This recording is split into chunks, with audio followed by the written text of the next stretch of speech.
नमस्कार, VNM news room से मैं हूं सोनल भारद्वाज। खबरों को विस्तार से जानने से पहले आइए डालते हैं नजर आज के कोरोना अपडेट्स पर।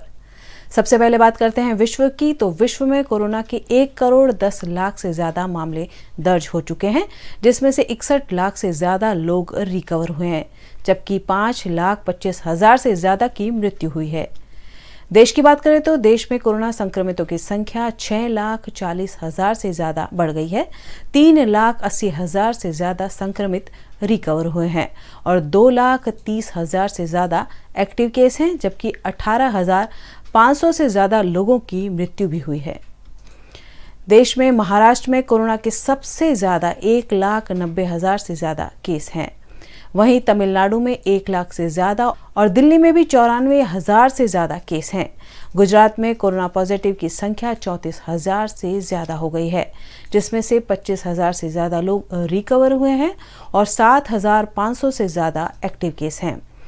गुजरात में 1,900 से ज्यादा लोगों की मृत्यु भी हुई है। खबरों को विस्तार से देखने से पहले आइए डालते हैं नजर आज की हेडलाइंस पर।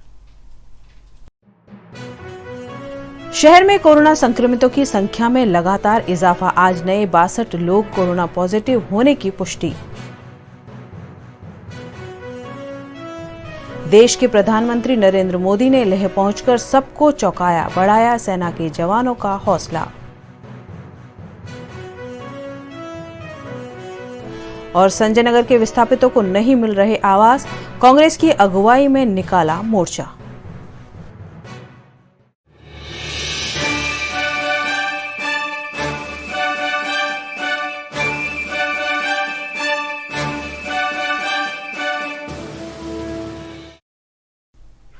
शहर में कोरोना केस में लगातार इजाफा हो रहा है। 24 घंटे में लिए गए 314 सैंपल में से 62 संक्रमित पॉजिटिव आए हैं। वडोदरा शहर में कोरोना की टेस्टिंग में बढ़ोतरी की गई है। 24 घंटे में करीबन दुगने कोरोना टेस्ट किए जाने की शुरुआत की गई, जिसके चलते शहर में रोजाना सर्वाधिक कोरोना वायरस केस दर्ज हो रहे हैं। वडोदरा में आज फिर एक बार अब तक के सबसे महत्तम 62 मामले दर्ज किए गए। इन 62 केस के साथ शहर में कोरोना केस की संख्या 2,459 हो गई है। बीते 24 घंटों में शहर में स्वास्थ्य विभाग द्वारा 314 सैंपल लिए गए, जिसमें से 252 नेगेटिव आए हैं। अब तक कुल 57 लोगों की कोरोना से मृत्यु हुई है। आज 29 संक्रमित डिस्चार्ज भी हुए हैं, जिसके बाद शहर में रिकवर होने वालों की संख्या 1,790 हो गई है। भारत और चीन के बीच जारी तनातनी के बीच प्रधानमंत्री मोदी लेह पहुंचे और सेना के जवानों की वीरता को सराहा। भारत और चीन के बीच लद्दाख के गलवान घाटी में जारी गतिरोध के बीच आज पीएम मोदी अचानक लद्दाख पहुंचे। इस दौरान वह 11,000 फीट की ऊंचाई पर स्थित नीमू में फॉरवर्ड लोकेशन पर जवानों से मिले। उन्होंने अपने भाषण से जवानों का हौसला बढ़ाया। इस दौरान पीएम मोदी ने राष्ट्रकवि रामधारी सिंह दिनकर की कविता की कुछ पंक्तियां भी पढ़ी। सेना के जवानों का हौसला बढ़ाते हुए प्रधानमंत्री मोदी ने कहा, जिनके सिंहनाद से सहमी धरती रही अब तक डोल, कलम आज उनकी जय बोल। आपका ये हौसला, आपका शौर्य और मां भारती के मान सम्मान की रक्षा के लिए आपका समर्पण अतुलनीय है। आपकी जीवटता भी दुनिया में किसी से भी कम नहीं है। जिन कठिन परिस्थितियों में, जिस ऊंचाई पर आप मां भारती की ढाल बन करके उसकी रक्षा करते हैं, उसकी सेवा करते हैं, उसका मुकाबला पूरे विश्व में कोई नहीं कर सकता है। आपका साहस उस ऊंचाई से भी ऊंचा है जहां आप तैनात हैं। आपका निश्चय उस घाटी से भी सख्त है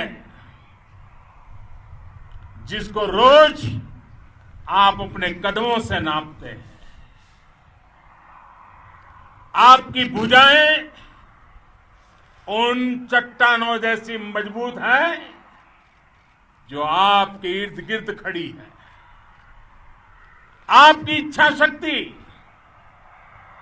आसपास के पर्वतों जितनी अटल है।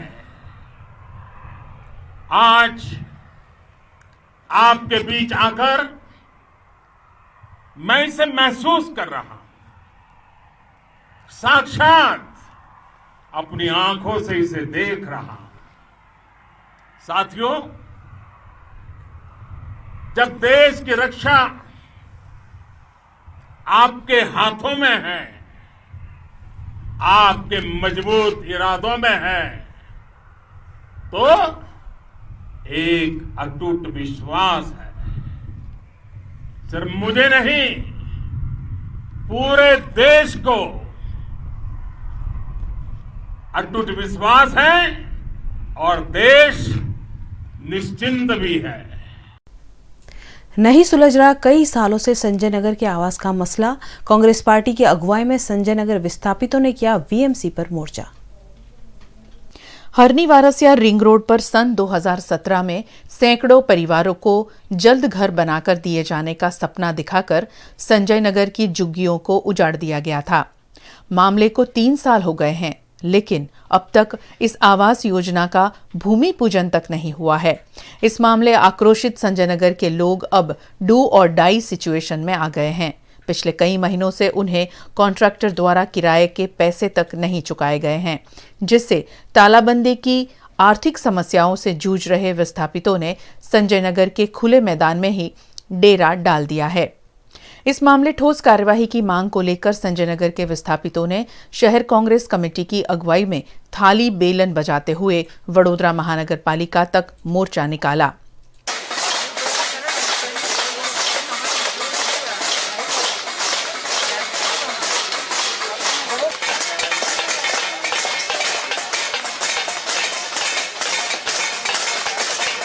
અમારા મકાન મળ્યા નથી, અમને ભાડું હાલતા નહીં।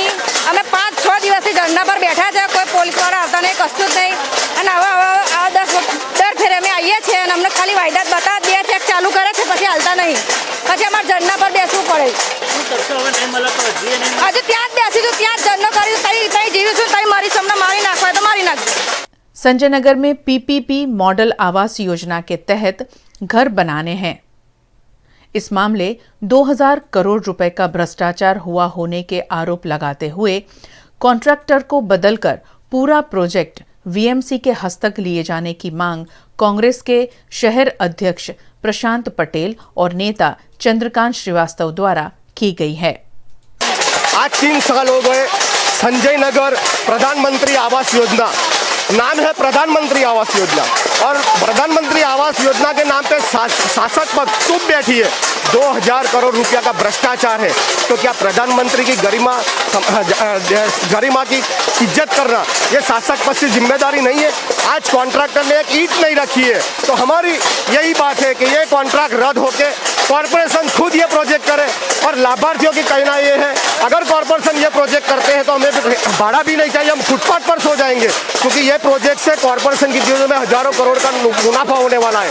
लेकिन कॉर्पोरेशन और शासक पर सत्ता पर बैठने वाले सभी नेता आज चुप बैठे हैं। यहाँ भ्रष्टाचार हुआ है। हम ये लड़त प्रधानमंत्री तक पहुँचाएंगे, क्योंकि प्रधानमंत्री आवास योजना में गरीब और मध्यम वर्ग को उनके सपने का घर मिलना चाहिए।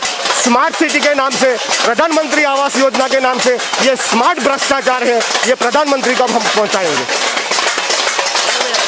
सवाल ये है कि प्रधानमंत्री ये कहते हैं कि मैं गरीबों के हक की लड़ाई लड़ता हूँ। ये गरीबों के हक की लड़ाई आप देख सकते हो। सवाल ये है कि कॉर्पोरेशन ने बोला कि हम तुमको 2 महीने हर महीने किराया 2000 रुपये देंगे। हर बार इनको 6-6 महीने का किराया नहीं मिलता है और इनको आंदोलन करता है। इनको आवास के मकान अभी तक मिल जाना चाहिए, वो अभी मिलेंगे क्योंकि खड्डा तक नहीं खोदा है। इनके मंत्री बोलते हैं भिक्षुकों की, गरीब भीख मांगने वालों की जगह भी हड़प कर ली है लोगों ने। बार बार ये गरीब है, मजबूर है, अपना हक मांगने के लिए निकलते हैं तो पुलिस भी डंडा मारती है और ये प्रशासन भी उसके ऊपर दमन करती है। किसी मंत्री संतरी के उसके ऊपर आशीर्वाद है और इसीलिए ये टेंडर रिजेक्ट नहीं होता है। अगर तुम सच्चे में कॉरपोरेशन और कॉरपोरेशन के अधिकारी और चुने हुए प्रतिनिधि सच मायने में अगर गरीबों की बात करते हैं तो तात्कालिक टेंडर रिजेक्ट मकान बनावे, और जो मकान का वायदा किया है वो 36 महीने से ज़्यादा हो गया है तो ज़्यादा FSI ज़्यादा बड़ा मकान देवे ताकि इनका कुटुंब रह सके। ये लड़ाई है, ये चोर इनके ऊपर दमन करते हैं, ये चोर लोगों का हक छीन रहे हैं और बार बार वादा करके पलट जाते हैं। करणी सेना ने चीन की वस्तुओं की बिक्री का मरीमाता के खांचे में पहुंचकर विरोध प्रदर्शन किया। एक और देश में चीन का वायरस आतंक मचा रहा है, वहीं दूसरी ओर देश की सीमा पर चीन के जवान गुस्ताखियां कर रहे हैं, जिसका जवाब भारत ने डिजिटल स्ट्राइक के जरिए तो दिया ही है। आज देश के प्रधानमंत्री खुद इस मामले का जायजा लेने पहुंच गए। यहां तक कि भारत देश के लोग भी चाइना की वस्तुओं का बहिष्कार कर रहे हैं। इस मामले आज शहर की करणी सेना ने मरीमाता के खांचे में पहुंचकर चाइना की वस्तुएं बेचे जाने का विरोध किया। करणी सेना ने यहां के व्यापारियों को चीन की वस्तुओं की आयात नहीं करने का आह्वान किया। इस दौरान चाइनीज लाइट, LED, टीवी इत्यादि तोड़कर विरोध प्रदर्शन भी किया गया। सब आज ऐसा है, हमने चाइना के सामान का आर्थिक बहिष्कार किया है और आज मैं यहाँ मार्केट में उपस्थित हूँ। चाइना मार्केट में मैंने आवेदन दिया है। मैंने सबको एक ही निवेदन किया है, दोनों हाथ जोड़ के किया है, क्योंकि मेरे देशवासी हैं, मेरे देश के ये सब परिवार हैं। मैंने इनसे निवेदन किया है कि हमें चाइना से अब आज के बाद कोई भी सामान इंपोर्ट नहीं करना है, उसे आर्थिक आधार पे बहिष्कार करके उसकी कमर तोड़नी है। देश की सीमा पे जवान उसकी कमर तोड़ रहा है तो देश के अंदर देश की जनता उनकी कमर तोड़े, यहाँ का व्यवसाय तोड़े और नया सामान हम कोई भी इंपोर्ट नहीं करेंगे। जो सामान आपके उपस्थित है आप बेचिए, हम आपके दुश्मन नहीं है। हम जानते हैं आपने सामान खरीदा है, आप उसे सोल्ड आउट कीजिए, किंतु नया सामान ना खरीदे। ये अपील लेके हम इन देशवासियों के बीच, इन व्यवसायियों के बीच आए और उन्हें अच्छा हमने सपोर्ट दिया है। आपने देखा यहाँ के व्यवसायियों ने टीवियाँ ला के दी, ये देखिए सब तोड़ा हुआ पड़ा है। तो बहुत ही अच्छा मैसेज हमें मिला है कि नहीं, देश का बच्चा आज इस मुहिम में हमारे साथ है। मामले पर काबू पाने के लिए ACP मेघा तिवार के मार्गदर्शन में चुस्त पुलिस बंदोबस्त भी मरीमाता के खांचे में तैनात किया गया। शहर में लगने वाले 400 CCTV कैमरों से शहर में कानून व्यवस्था दुरुस्त होगी, साथ ही सफाई कायम रखने में भी सहायता मिलेगी। CCTV कैमरों से शहर में कानून व्यवस्था होगी दुरुस्त और साथ साथ में सफाई कायम रखने में भी मिलेगी सहायता। शहर में आपराधिक वारदातें रोकने, असामाजिक तत्वों को पकड़ने, ट्रैफिक नियमों का पालन करवाने, सड़क पर कचरा फेंककर गंदगी फैलाने वाले या रोड पर थूक कर गंदगी फैलाने वाले नागरिकों को अगर दंडित करवाना हो तो शहर में लगे CCTV कैमरे काफ़ी कारगर साबित होते हैं। कुछ वक्त पहले ही पुलिस कमिश्नर अनुपम सिंह गहलोत ने शहर में 400 जितने नए CCTV कैमरे लगाने की घोषणा की थी, जिसकी टेंडर प्रक्रिया पूरी कर शहर में CCTV कैमरा लगाने की कार्रवाई शुरू कर दी गई थी। शहर के अति व्यस्त रहने वाले मांडवी, पानीगेट जैसे इलाकों को तवज्जो देते हुए यहाँ पहले चरण में CCTV कैमरे लगाए जा रहे हैं। इन CCTV कैमरों के लिए 150 जितने गड्ढे खोदकर पोल लगाने की कार्यवाही शुरू कर दी गई है, जिनमें से 98 कैमरे घूमने वाले कैमरे हैं जो चारों ओर अपनी नज़र रख पाएंगे। इस मामले वडोदरा महानगर पालिका के deputy municipal commissioner Sudhir Patel ने विस्तृत जानकारी दी। बड़ौदा में स्मार्ट सिटी मिशन के अंतर्गत और इसके अलावा कॉरपोरेशन के अलग अलग प्रोजेक्ट के अंतर्गत पहले से 900 जितने CCTV कैमरे कार्यरत है। उसके अलावा बड़ौदा शहर के व्याप को देखते हुए और सेंसिटिविटी को देखते हुए हमारे पुलिस कमिश्नर साहब ने जो वो भी हमारे स्मार्ट सिटी का बोर्ड है उसमें वन ऑफ द डायरेक्टर्स है, तो उन्होंने एक ये बात रखी थी। तो बोर्ड मीटिंग में ये डिस्कस हुआ और उसके बाद तय हुआ कि बड़ौदा में और भी ज़्यादा कैमरा लगाया जाए। तो इसके अंतर्गत और भी एक प्रोजेक्ट के अंतर्गत 400 कैमरे 400 जितने कैमरे और लगाने हैं। ये पूरा प्रोजेक्ट है 400 कैमरा का, वो 11 करोड़ का है। लेकिन 11 करोड़ में उसमें सब काम आ जाता है, जैसे उसका इलेक्ट्रिकल वर्क है, सिविल वर्क है, उसका पोल है, उसका फाइबर ऑप्टिक है, उसके स्विचेज है, लाइसेंसेस है, सब आ जाता है। WRMS समेत के संगठनों द्वारा सरकार की कर्मचारी विरोधी नीति का विरोध प्रदर्शन कर कामगारों की मांगों पर ध्यान आकर्षण करवाया गया। इनटुक, आईटुक, HMS, CITU, AIUTUC, TUCC जैसे केंद्रीय संगठनों द्वारा सरकार की कर्मचारी विरोधी नीतियों के खिलाफ विरोध प्रदर्शन किया गया। प्रतापनगर रेलवे मुख्यालय पर पेंशनरों और वेस्टर्न रेलवे मजदूर संघ द्वारा सरकार के महंगाई भत्ते और महंगाई सहायता बंद किए जाने के आदेश के खिलाफ अपना विरोध जताया गया। इस मौके पर सोशल डिस्टेंसिंग का भी ध्यान रखा गया था। भारत सरकार ने जो पेंशनर्स हैं उनका डीएनएस अलाउंस को डीए रिलीफ फ्रीज कर दिया है। तो हमारा ये कहना है कि पेंशनर जो हैं ये वृद्ध लोग होते हैं और बुढ़ापे में खर्चा बढ़ जाता है, दवाइयों का खर्चा बढ़ जाता है। तो ये डीएनएस अलाउंस और डीएनएस रिलीफ जो फ्रीज किया है इससे पेंशनर्स को तकलीफ होगी। हम इसका विरोध कर रहे हैं। आज ये बॉम्बे, बड़ौदा, रतलाम, राजकोट, भावनगर, अहमदाबाद सभी जगह ये विरोध होगा। और हमने ये कहा है कि भाई आपको सरकार को जो पेंशन देती है, आज क्या हो गया है कि कोई लोग नहीं जानते कि रेलवे के 2 कर्मचारी रोज एक्सीडेंट में मारे जाते हैं। 700 आदमी एक्सीडेंट में हर साल हमारे मरते हैं। तो न्यू पेंशन स्कीम जो है, सरकार को फैमिली पेंशन स्कीम जो है ये रेलवे कर्मचारियों को इसलिए देना चाहिए क्योंकि 700 आदमी मरते हैं।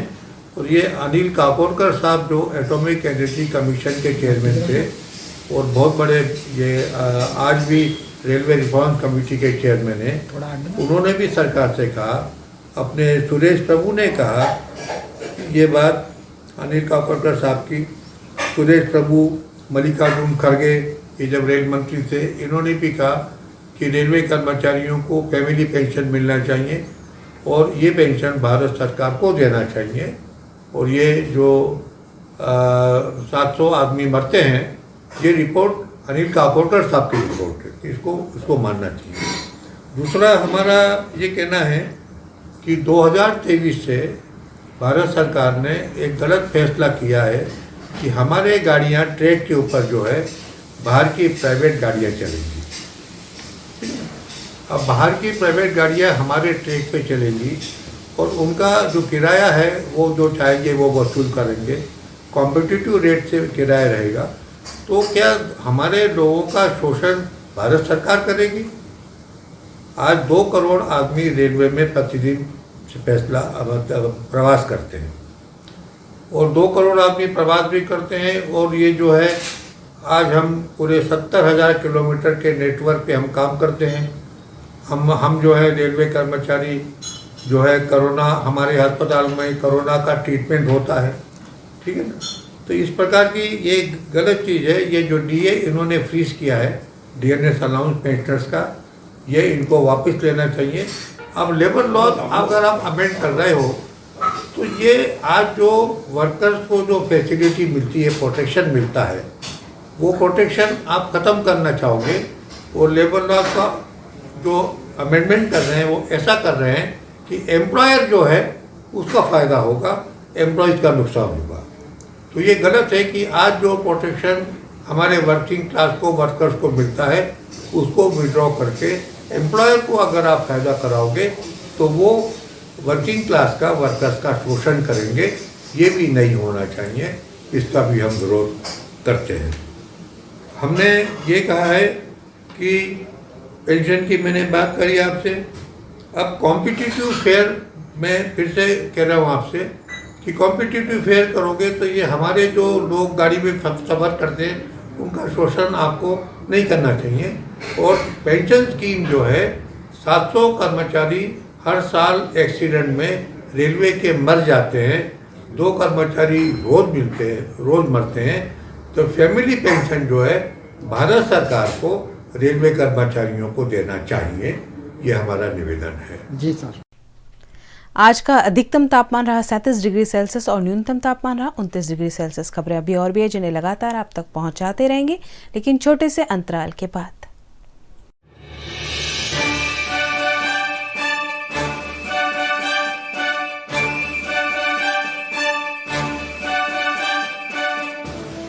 बेमिसाल 22 साल 1998 से 2020 22 साल का ये सफर आपकी बदौलत वडोदरा इतना आसान रहा और बेमिसाल रहा।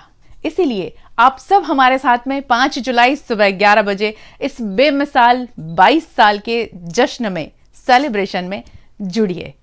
इस सफर के आप साक्षी हैं, तो आप कुछ कहना चाहते हैं वीएनएम के बारे में, वडोदरा के बारे में, वीएनएम वडोदरा का सबसे पहला चैनल, उसी के बारे में 1 मिनट का हॉरिजॉन्टल वीडियो बनाकर जरूर भेजें इस नंबर पर। रविवार 5 जुलाई सुबह 11 बजे हम लाइव होने वाले हैं वीएनएम टीवी यूट्यूब चैनल पर और फेसबुक पर। तो जुड़िए हमारे साथ में इस बेमिसाल 22 साल के सेलिब्रेशन में। अनलॉक में सुरक्षा के साथ खोला गया है happy lungs and sleep clinic, जहां होता है कोविड-19 गाइडलाइंस का संपूर्ण पालन। सोशल डिस्टेंसिंग, हैंड वॉशिंग और sanitising happy lungs and sleep clinic में मरीजों और उनके परिवारजनों सभी के लिए है अनिवार्य। इतना ही नहीं, क्लिनिक के सभी संसाधन भी नियमित होते हैं सैनिटाइज, क्योंकि आपकी सुरक्षा है हमारी पहली प्राथमिकता। बेफिक्र होकर विजिट करें happy lungs and sleep clinic, 201 second floor, fortune gateway, Chhani Jakatnaka, Vadodara. GSFC University, promoted by GSFC, offers contemporary curriculum and intensive industrial internship, advanced and modern infrastructure, high caliber faculty, a green and female friendly campus. Admissions open for BSc, MSc, BBA. Get career ready, future ready now with GSFC University. Corona की दहशत के बीच भी beauty parlour जाना अब हो गया है जरूरी। फिर भी अगर आपके मन में हाइजीन को लेकर डर है, तो आप बेफिक्र होकर जाइए मांजलपुर और जेतलपुर के कृपा ब्यूटी क्लिनिक में, जहां आज से नहीं 2006 से ही मास्क, हैंड ग्लव्स और सैनिटाइजिंग के साथ ही अलग अलग कमरों में होती है ब्यूटी ट्रीटमेंट। यहाँ हर क्लाइंट को मिलता है स्वस्थ और स्वच्छ माहौल। तो फिर विजिट करें कृपा ब्यूटी क्लिनिक और अपनी सुंदरता को दे एक नई पहचान। कृपा beauty clinic, G2 Pratap tower, behind आंगन tower, near Bhavans school, Makarpura road, Vadodara, और E113 Kashi Vishweshwar township, tower 4, Jetalpur road, Vadodara.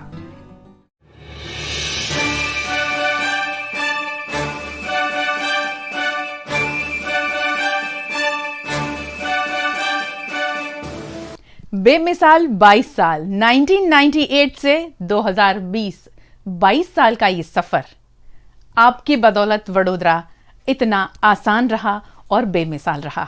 इसीलिए आप सब हमारे साथ में 5 जुलाई सुबह 11 बजे इस बेमिसाल 22 साल के जश्न में, सेलिब्रेशन में जुड़िए।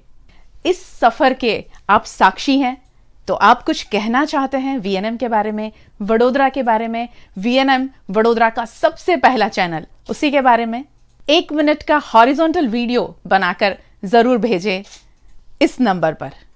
रविवार 5 जुलाई सुबह 11 बजे हम लाइव होने वाले हैं वीएनएम टीवी यूट्यूब चैनल पर और फेसबुक पर। तो जुड़िए हमारे साथ में इस बेमिसाल 22 साल के सेलिब्रेशन में। वीएमसी में 7 गांवों को शामिल किए जाने मुद्दे सरपंचों ने बैठक की। गांव के सरपंच इस मुद्दे आपत्ति जता रहे हैं। वडोदरा महानगर पालिका द्वारा 7 गांवों को वीएमसी के हस्तक किया गया है। इस मामले भाईली में सरपंचों की मीटिंग का आयोजन हुआ, जिसमें कई गांव के सरपंचों ने शरीक होते हुए कॉरपोरेशन में शामिल किए जाने का विरोध किया। इस मौके पर छोटा उदयपुर के पूर्व सांसद राम सिंह राठवा और डभोई के पूर्व विधायक बालकृष्ण ठोलर उपस्थित रहे। જે છેલ્લા ઘણા દિવસથી 7 ગામોનો ઉગ્ર વિરોધ ચાલી રહ્યો છે। 1800ના રોજ જે નોટિફિકેશન આવ્યું હતું એના વિરોધમાં 7 ગામના ગ્રામજનો વિરોધ કરી રહ્યા છે। એમના વિરોધના કારણ સાચા છે, સરકાર સુધી પહોંચાડવા જોઈએ અને પહોંચાડ્યા છે, પરંતુ સરકારે એવું કહ્યું છે કે જैसे थे એ રહેશે, એ ચાલશે નહીં। મુખ્યમંત્રીએ એવું કહ્યું છે કે વિરોધ પહેલાં કરવા જોઈતા હતા। મુખ્યમંત્રી સાહેબને અમે ધ્યાન દોરવા માગીએ છીએ કે જ્યારથી સ્ટેન્ડિંગ કમિટીએ ઠરાવ કર્યો હતો ગામ લોકોનો ત્યારથી જ વિરોધ હતો, ગ્રામ સભાનો વિરોધનો ઠરાવ, તાલુકા પંચાયતનો વિરોધનો ઠરાવ, જિલ્લા પંચાયતનો વિરોધનો ઠરાવ, તો શું તમે આ કોઈ કાગળ વાંચ્યા નથી કે તમારા અધિકારીઓએ વંચાને લીધા નથી? કોર્ટમાં અમારી ઓલરેડી પિટિશન પેન્ડિંગ હતી, એ કેસ છે, સાથે સાથે એ પિટિશન પેન્ડિંગ છે, એમાં સુધારા હુકમ કરાયેલો છે કે પિટિશનને પણ ચેલેન્જ કરેલી છે, સાથે સાથે વેમાલી ગામ અને બાયલી ગામે પણ પિટિશનને ચેલેન્જ કરી દીધી છે. આજે જે ગામમાં મિટિંગ છે એ સરપંચ ગેરહાજર છે, એ મુદ્દો ચર્ચાનો નથી, પરંતુ આજે બાયલી ગામમાં દૂર દૂરના ગામના સરપંચો હાજર છે એ મહત્ત્વનું છે. સરપંચોની જે લાગણી છે એ લાગણી સરકાર સુધી પહોંચાડવાની છે, કારણ કે બધાના મનમાં હતું કે અમારી વાત માનનીય મુખ્યમંત્રી શ્રી સાંભળે, નિર્ણય તો એ મુખ્યમંત્રીને લેવાનો છે. પૂર્વ ધારાસભ્યને કદાચ કોઈ ડેરીના કામે અથવા બીજા કોઈ કામે એંગેજ હોય ને કદાચ ના આવી શકે, એ વસ્તુ બની શકે.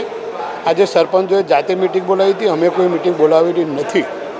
સરપંચોએ જ્યારે મિટિંગ બોલાવી એમાં મને આમંત્રણ આપ્યું એટલે અમારે આવવાની ફરજ છે. 37 સરપંચોની આજે શું સૂચના? સરપંચો કેટલા આવ્યા છે એ ગણતરી નથી, પણ સરપંચો 7 ગામના સરપંચોને સમર્થન આપવા માટે આવ્યા છે. હજુ આ ગામના 7 સરપંચોને મુખ્યમંત્રી સાથે યોગેશભાઈના સાનિધ્યમાં મુલાકાત લેવાના છે અને એમનું મુખ્યમંત્રી સાથે એમની જે કંઈ વેદના છે એ વેदना रजू करवाना है. तालाबंदी से गरीबों को आ रही दिक्कतों का ध्यान रखते हुए सरकार की कामदार विरोधी नीतियों का संयुक्त ट्रेड यूनियन ने किया विरोध. संयुक्त ट्रेड यूनियन समिति द्वारा जिलाधीश कार्यालय में आवेदन दिया गया, जिसमें तालाबंदी के चलते गरीब और मध्यम वर्ग के लोगों को आ रही दिक्कतों के मामले प्रशासन का ध्यान आकर्षण कराते हुए उन्हें राहत दिए जाने की मांग की गई. खासकर पेट्रोल डीजल के दाम कम करने की मांग संयुक्त ट्रेड यूनियन के अध्यक्ष राजेश आयरे द्वारा की गई.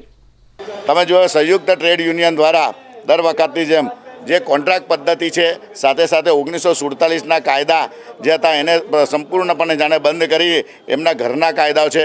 હાડમારીના બહાને 50% બધા જ જગ્યા પર વર્કરોને કાઢી નાખવામાં આવે છે. કોન્ટ્રાક્ટ પદ્ધતિ ચાલુ કરી છે અને સરકાર જે રીતના શોષણ કરી રહી છે, તમે હોસ્પિટલ હશે, ફેક્ટરી હશે કે ચારે બાજુ મોલમાં હશે, જ્યાં પણ માણસ નોકરી કરતો હશે એનું શોષણ કરે છે. આ શોષણ અમારા રેલવેના સંતોષભાઈ છે, રાજુભાઈ છે, નઈમભાઈ છે. આજે અમે સરકારને અલ્ટિમેટમ આપવા આવ્યા છે કે આ મજદૂરને મજબૂર ના કરો, નહીં તો આ મજદૂર રોડ પર આવશે તો સરકારને પણ અમે રોડ પર લાવીશું. एनडीआरएफ ने किया दीपक फाउंडेशन के कोरोना वॉरियर्स का सम्मान. कोरोना महामारी के बीच की जा रही कार्यवाही को सराहा. कोविड-19 महामारी के बीच सामाजिक संगठन दीपक फाउंडेशन सांवली के सभी गांवों में घूमकर लोगों के स्वास्थ्य की जांच कर रहा है और लोगों को कोरोना वायरस के प्रति जागरूक भी कर रहा है. ऐसा ही आयोजन सांवली के कुंपाड़ गांव में आयोजित हुआ, जिसमें ग्रामीणों के स्वास्थ्य की जांच की गई. इस मौके पर एनडीआरएफ की टीम ने विशेष रूप से उपस्थित रहकर सभी को बाढ़ जैसी आपात स्थिति से बचने पर मार्गदर्शन दिया और साथ ही पिछले कई महीनों से कोरोना महामारी के बीच भी लोगों के बीच जाकर कोरोना वॉरियर्स के रूप में काम कर रहे दीपक फाउंडेशन के सदस्यों का सम्मान भी किया गया. आज का जो प्रोग्राम था, इस प्रोग्राम में ये हम लोगों ने इस पूरे पेंडेमिक के दौरान देखा है कि कोरोना वॉरियर्स का एक जो महत्वपूर्ण रोल रहा है, जो उनका सेल्फलेस सर्विस रहा है, कि कैसे इस पेंडेमिक में वो अपना योगदान दे सके, दिन रात एक करके योगदान दे सके. तो ये भारत सरकार की तरफ से और एनडीआरएफ की ओर से भी है कि कोरोना वॉरियर्स को सम्मानित किया जाना है. दीपक फाउंडेशन का भी इसमें जो रोल रहा, दीपक फाउंडेशन ने गांव-गांव तक लास्ट मैन अप्रोच उनका रहा है कि लास्ट मैन तक हम अप्रोच करें और कैसे कोरोना पेंडेमिक के खिलाफ एक अवेयरनेस इन्फ्लो करें हम सोसाइटी में, ताकि मतलब कैसे इससे बचना है. ठीक है, आज कुंपाड़ गांव में हेल्थ चेकअप प्रोग्राम दीपक फाउंडेशन शेफलर इंडिया के द्वारा आयोजित किया गया था. उसके साथ एनडीआरएफ टीम ने यहाँ पूरा डेमोन्स्ट्रेशन दिया कि फ्लड के सिचुएशन में कैसे घर के साधनों के साथ किसी को बचा सकते हैं. और ये जो प्रोग्राम है हम कोविड के लॉकडाउन से शुरू किया हुआ है, जिसमें हम लोग हर एक 25 गाँव में जो सांवली तालुका में हम लोग ले रहे हैं, उसमें कोविड का अवेयरनेस प्लस उनका बेसिक हेल्थ चेकअप हम लोग ये शेफलर इंडिया के साथ कर रहे हैं. शेफलर इंडिया का जो इनिशिएटिव है, जो mobi health unit services reaching out जितना भी विलेजेस में लेके जो सपोर्ट करना रूरल एरिया में, और स्पेशली जो कोविड-19 जो पैंडेमिक का जो के लिए जो जितना भी काम किया, जो हमारा जो मोबी हेल्थ यूनिट टीम, वो यूनिट को टीम MHU टीम को जो अप्रिशिएट करने के लिए एक स्पेशल इनिशिएटिव जो NDRF टीम तरफ से जो आया, तो उसके लिए हम NDRF टीम को धन्यवाद देना चाहूँगा। जो हमारा जो MHU टीम को मोटिवेट करने के लिए ये बहुत अच्छा इनिशिएटिव है, और ये अवसर पर मैं MHU टीम को भी धन्यवाद देना चाहूँगा, क्योंकि उन्होंने जो काम किया, जो 3-4 महीने से उन्होंने जो काम किया, जो प्रिवेंट करने के लिए, कोविड का जो केसेस प्रिवेंट करने के लिए जो काम किया, जो जितना भी इनिशिएटिव किया, उसके लिए हम तहे दिल से पूरा MHU टीम को हम धन्यवाद देना चाहूँगा। शब्द न्यूज रूम से खबरों का सिलसिला लगातार जारी रहेगा। बने रहिए हमारे साथ, देखते रहिए VNM न्यूज।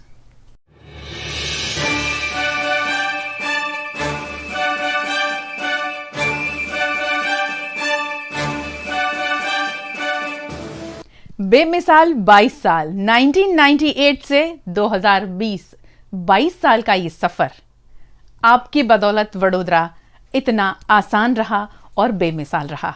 इसीलिए आप सब हमारे साथ में 5 जुलाई सुबह 11 बजे इस बेमिसाल 22 साल के जश्न में, सेलिब्रेशन में जुड़िए। इस सफर के आप साक्षी हैं, तो आप कुछ कहना चाहते हैं VNM के बारे में, वडोदरा के बारे में, VNM वडोदरा का सबसे पहला चैनल, उसी के बारे में 1 मिनट का हॉरिजॉन्टल वीडियो बनाकर जरूर भेजें इस नंबर पर। रविवार 5 जुलाई सुबह 11 बजे हम लाइव होने वाले हैं VNM TV YouTube चैनल पर और फेसबुक पर, तो जुड़िए हमारे साथ में इस बेमिसाल 22 साल के सेलिब्रेशन में।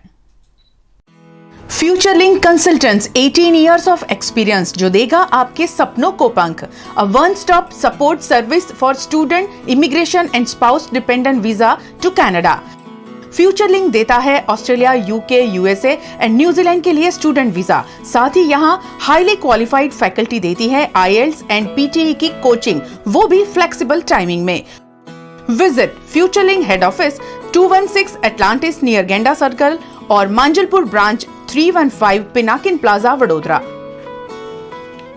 GIHM, Gujarat Institute of Hotel Management, 25 years of excellence in hotel management education, rated best hotel management institute by CSR and second in Gujarat by CSR survey. 100% placement Gujarat की सबसे पुरानी होटल मैनेजमेंट इंस्टीट्यूट। GIHM का मकसद सिर्फ अच्छी शिक्षा देना ही नहीं, मकसद है स्टूडेंट्स में आत्मविश्वास और आत्मनिर्भरता की कमी पूरी करना। यहाँ है AC क्लासरूम, लेटेस्ट टेक्नोलॉजी से एडवांस स्टडी, देश विदेश में 5 स्टार होटल और क्रूज लाइन में 100% placement. Gujarat institute hotel management behind Sun Pharma research centre next to Ashwamegh Akota Vadodara.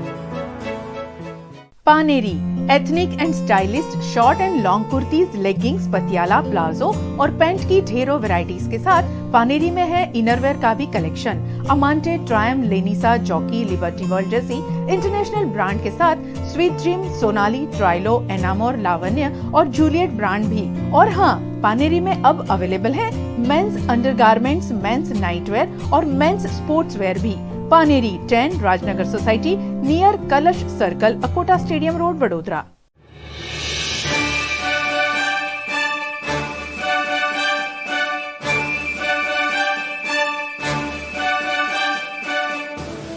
बेमिसाल 22 साल 1998 से 2020, 22 साल का ये सफर आपकी बदौलत वडोदरा इतना आसान रहा और बेमिसाल रहा। इसीलिए आप सब हमारे साथ में 5 जुलाई सुबह 11 बजे इस बेमिसाल 22 साल के जश्न में, सेलिब्रेशन में जुड़िए। इस सफर के आप साक्षी हैं, तो आप कुछ कहना चाहते हैं VNM के बारे में, वडोदरा के बारे में, VNM वडोदरा का सबसे पहला चैनल, उसी के बारे में 1 मिनट का हॉरिजॉन्टल वीडियो बनाकर जरूर भेजें इस नंबर पर। रविवार 5 जुलाई सुबह 11 बजे हम लाइव होने वाले हैं VNM TV YouTube चैनल पर और फेसबुक पर, तो जुड़िए हमारे साथ में इस बेमिसाल 22 साल के सेलिब्रेशन में। सूरत की चार्टर्ड अकाउंटेंट युवती ने बॉस के दबाव में आकर खुदकुशी कर जिंदगी का दुखद अंत कर लिया। सूरत के वराछा इलाके में चार्टर्ड अकाउंटेंट युवती ने खुदकुशी कर अपना जीवन समाप्त कर दिया। 26 साल की पंछी लुणगरिया भटार की अग्रवाल चार्टर्ड अकाउंटेंट कंपनी में काम करती थी, लेकिन वहां से नौकरी छोड़ देने के बाद कंपनी के मालिक संजय अग्रवाल ने उसे पुलिस शिकायत की धमकी दी थी, जिससे त्रस्त होकर लड़की ने खुदकुशी कर ली। इस मामले सरथाना पुलिस ने मामला दर्ज कर जांच शुरू की है। सोमा तालाब के इको चालक ने अपने ही घर में फांसी लगाकर खुदकुशी कर ली। खुदकुशी की वजह आर्थिक तंगी बताया जा रहा है। डभोई रोड पर सोमा तालाब में MS वोरा शोरूम निकट नंद विहार टेनामेंट है। यहां के डी टावर में 31 साल के भूमिराज सिंह भत्रुजा ने अज्ञात वजह से खुदकुशी कर ली। मृतक वडोदरा और राजपीपला के बीच इको गाड़ी चलाता था। मृतक ड्राइवर की पत्नी और एक बच्चा भी है। पत्नी मायके गई हुई थी और इस स्थिति का लाभ लेते हुए आर्थिक दिक्कतों से घिरे हुए भूमिराज सिंह ने खुदकुशी कर ली होने का अनुमान पुलिस लगा रही है। गोधरा में ग्राहक की जेब से हजारों रुपयों की चोरी कर चोर फरार हो गए, किंतु यह घटना CCTV कैमरे में कैद हो गई। पंचमहाल के गोधरा के मेडिकल स्टोर में ग्राहक के 36,000 रुपए चोरी कर लिए जाने का मामला CCTV कैमरे में कैद हुआ है। मेडिकल स्टोर में दवाई लेने आए ग्राहक की जेब से 36,000 रुपए चोर ने चुरा लिए। गोधरा के पोलन बाजार के मेडिकल स्टोर की यह घटना CCTV कैमरे में कैद हो गई है, जिसमें 2 जालसाज मौके का फायदा उठाकर युवक की जेब से 36,000 रुपए निकालकर फरार हो गए। वडोदरा की सेंट्रल जेल से नाइजीरियन आरोपी ने फरार होने की नाकाम कोशिश की। मध्यस्थ जेल खाते तारीख 30/6 रोजनी एक इंटिमेशन આપવામાં આવેલી, જેના કારણે ફરિયાદ દાખલ કરવામાં આવેલી છે। ત્યાર પછી 1/7 રોજ મોડી રાત્રે 3:15 વાગ્યાથી સવારે 6 વાગ્યા સુધીમાં સરદારિયાર બેરેક જે છે ત્યાંની એમાં રાખેલો એક કેદી છે જે નાઇજીરિયન નાગરિકતા ધરાવે છે, જેનું નામ મામડુ બુઝે નેન્સો ચાર્લ્સ છે અને એને સેપરેટ ખોલીમાં સરદારિયાર બેરેકમાં રાખવામાં આવેલો, જેની છાપરાનો ભાગને એની છતમાં લગાડેલા લાકડા તોડી અને એ બહાર નીકળેલાની જાણ થયેલી અને સવારે 6:15 આસપાસ જેલના કર્મચારીઓ ચેક કરતા એની ખોલીમાં નહોતો મળી આવ્યો અને જોતા જાણ થયેલી કે બાથરૂમની ઉપર જે છત છે એના લાકડા તોડી અને એમાંથી એ બહાર નીકળ્યો હોય તેવું જણાયેલું અને જેલની અંદર જ શોધાશોધ કરેલી। તે દરમિયાન દવાખાના વિભાગ જે છે જેલનો એની પાછળ એક લીંબુડીનું ઝાડ છે ત્યાંથી મળી આવેલું અને હાલમાં એના વિરુદ્ધ ગુનો દાખલ કરીને રાવપુરા પોલીસ સ્ટેશન ખાતે તપાસ કરવાની શરૂ કરેલી છે। હાલમાં આ કેદીને બીજા એક સેફ જગ્યાએ ખસેડવામાં આવેલો છે અને હાલમાં તપાસ ચાલુ છે। छोटे उदयपुर के छोटे से गांव से निकले व्यक्ति ने तय किया क्लास 1 अधिकारी तक का सफर। सेवानिवृत्ति के बाद की वतन वापसी। छोटा उदयपुर जिला के पावीजेतपुर के कोहिवाव गांव में जन्मे भाव सिंह राठवा ने एक सामान्य क्लर्क से क्लास 1 अधिकारी तक का सफर तय करते हुए युवाओं के लिए एक उम्दा मिसाल कायम की है। सूरत के दक्षिण जोन में संयुक्त सूचना डायरेक्टर के पद से 30 जून को वह सेवानिवृत्त हुए। उन्होंने 36 साल और 10 महीनों तक सरकारी विभाग में सेवाएं दी। साथ ही इस दौरान आदिवासियों की कला संस्कृति और इतिहास को सरकारी मैगजीन में लिखते हुए आदिवासी संस्कृति का संरक्षण भी किया। उनकी सेवानिवृत्ति के मौके पर पुष्पगुच्छ और स्मृति चिन्ह देकर उनके योगदान की सराहना भी की गई। सेवानिवृत्ति के बाद वतन वापस लौटे भाव सिंह राठवा का कोहिवाव गांव में आदिवासियों ने पारंपरिक रूप से स्वागत किया। भावसिंह राठवा मूળ ગામ કોઈવાવ પાવીજેતપુર તાલુકો જિલ્લો છોટાઉદેપુર છેલ્લા 37 વર્ષથી માહિતી ખાતામાં સેવા બજાવતો હતો। ગઈકાલે હું સંયુક્ત માહિતી નિયામક તરીકે સુરતથી નિવૃત્ત થયો છું। 37 વર્ષની લાંબી સેવામાં રાજ્યભરના જિલ્લાઓમાં સેવાઓ બજાવી, સરકારમાં સેવા બજાવી, હવે નિવૃત્ત થઈ હવે સમાજ સેવા માટે હવે વતનમાં આવ્યા છે અને હવે સમાજ સેવા કરીશું। न्यूज़ रूम से आज के लिए बस इतना ही। देश दुनिया और शहर की खबरों से रूबरू होने के लिए हमारे YouTube चैनल को सब्सक्राइब कीजिए। इस कठिन समय में अपना खूब ख्याल रखिए। नमस्कार।